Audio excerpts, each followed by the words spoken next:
여러분 안녕하세요. 엄숙골 매일 성경 읽기 여호사서 말씀 묵상 훈련 함께하고 있습니다. 오늘은 여호사서 9장 14절로 15절입니다. 제가 중간에 뭘 하나 빠뜨려서 녹음했던 걸 그냥 이어서 그대로 하겠습니다. 여러분 1번 질문입니다. 이스라엘이 기브온 족속의 꾀에 넘어갔습니다. 그렇지요? 근데 사실 그들이 꾀를 냈다고 해서 늘 속임을 당해야 되는 건 아닙니다. 그래서 속임을 당한 근본적인 이유는 무엇일까?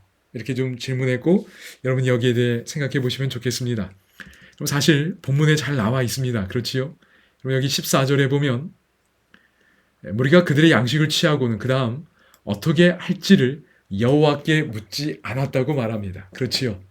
그럼 왜 속임을 당했나요? 그 근본적인 이유는 자기 확신 속에서 여호와께 묻지 않은 겁니다. 여러분 앞서 저희가 본 것처럼 이 기본 족속이 꾀를 냈습니다. 기본 주민들이요. 그리고는 그 꾀를 내서 많은 것들을 준비했습니다. 근거를 준비했어요. 멀리서 왔다는 근거 말이지요. 지난 시간에 본 것처럼 신발도 다 낡은 신발 신고 옷도 그렇고요. 또 떡도 다 마르고 곰팡이 핀 것. 그런 것들을 다 지금 눈에 보여주는 겁니다.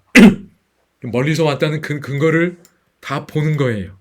그러니까 의심하기가 쉽지 않은 겁니다. 그 다음에 그럼 이들이 신앙 간증도 했어요. 그치요?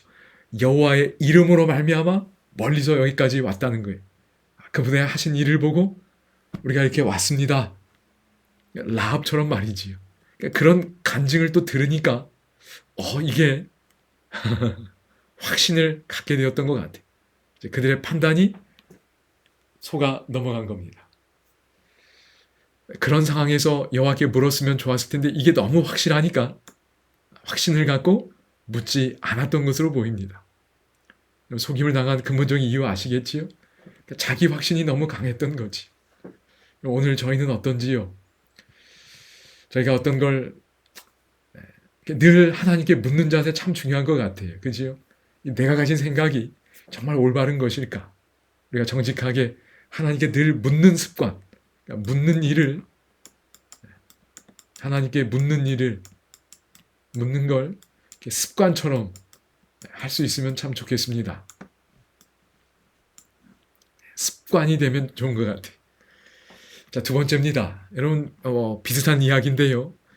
여호수아와 이스라엘이 하나님께 구하고 하나님께 질문하고 그들에게 필요한 지혜를 주셨다면 그들이 간파할 수 있었던 사실은 무엇이었을까요? 여러분 이슈가 있었습니다. 그렇지요? 조약을 맺자. 그런데 중요한 게 먼 거리여야 됐어요. 이게 어쨌든 가장 기본 룰이었습니다.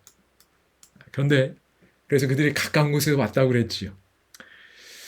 그런데 그래서 결국 그렇게 속아 넘어갔지만 만약에 하나님이 주신 지혜가 있었다면 여러분 간파할 수 있는 일이 있었습니다. 그럼 조약을 정말 이들이 멀리 있던 사람들이라면 조약을 맺는 일에 그렇게 서두를 필요가 있었을까요? 이렇게 서두를 필요가 없었던 것 같아요. 서두를 필요가 없었지요. 그래서 여호수아가 어느 나라에서 너희가 누구며 어디서 왔느냐 물었을 때 심히 멀리서 왔다고 그랬는데 이렇게 물어볼 수 있지 않았을까요? 어느 나라에서 왔느냐? 그렇게 모호하게 답변하지 말고 정확하게 어느 지점 어디서 왔느냐? 어느 나라에서 왔느냐? 이렇게 물어볼 수 있었을 거예요. 그 다음에 야 너희들이 정말로 그렇게 멀리서 왔다면 왜 이렇게 서두르느냐? 여러분 이렇게 묻고 간파해낼 수 있지 않았을까 싶은 생각도 듭니다. 근데 앞서 본 것처럼 이 근거가 너무 확실한 거예요. 손에 들고 있는 그 근거들이 말이지. 그래서 그들은 이런 걸 간파하는 일에 실패한 것으로 보입니다. 그럼 조약을 통해 이제 어떤 관계에 들어가게 되지요? 맞습니다. 이 계약은 일종의 종주권 계약입니다. 그래서 이제 이스라엘은 주인의 나라가 되고 주군의 나라가 되는 겁니다. 그리고 기본 사람들은 그들을 섬기는 종의 위치에 들어가는 거예요. 그래서 여기 보면 우리는 당신의 종들이니이다. 종들은 당신의 하나님 여호와의 이름으로 말미암아. 이해되시겠지요? 조약을 맺는다는 건 이런 관계 속에 들어가는 겁니다. 그러니 이제 이스라엘은 기본 사람들을 책임져야 되는, 보호해야 될 그 책임도 갖게 되는 겁니다. 여러분, 이 성경절 좀 생각납니다. 야고보서 1장 5절이지요. 너희 중에 누구든지 지혜가 부족하거든 후히 주시고 꾸짖지 아니하시는 하나님께 구하라. 그리하면 주시리라. 순서가 있습니다. 하나님이 그냥 주시는 게 아니고 우리가 구해야 주시는 거예요. 우리가 구할 마음도 없는데, 받을 마음도 없는데 이게 하나님이 주실 수가 없는 겁니다. 오늘 이스라엘 백성들이 구해야 할 필요를 느끼지 못한 것 같아요. 그래서 구하지 않았습니다. 질문하지 않았어요. 그래서 받지도 못했습니다. 전쟁에서 하나님과 함께하며 승리했는데 이렇게 협상하는 과정에서는 또 하나님의 임재와 도우심을 놓쳤던 것으로 보입니다. 여러분, 그래서요, 중심 사상을 저는 이렇게 좀 정리해 보았습니다. 내가 가진 판단을 확신하지 말고 하나님께 늘 먼저 묻는 습관을 갖자. 습관처럼 하나님께 늘 물을 수 있으면 좋겠습니다. 갈라디아서 관련된 내용은 갈라디아서 1장 13절, 14절 어떨까 싶습니다. 여기 바울의 고백이 나오지요.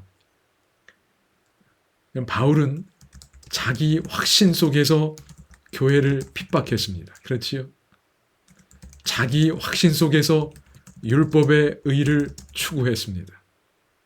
그런데 다메섹 도상에서 예수님 만나면서 이 자기 확신이 깨졌습니다. 그리고 그는 새로운 삶, 전도자의 삶, 복음을 경험하고 전하는 삶을 살게 되었어요. 하나님이 주시는 참된 믿음과 소망 견고해야 됩니다. 그러나 우리가 잘못된 자기 확신 가질 수 있는 위험이 늘 있어 보입니다. 바울이 그랬습니다. 하나님께서 오늘 우리의 이 자기 확신을 좀 깨주시면 좋겠어요.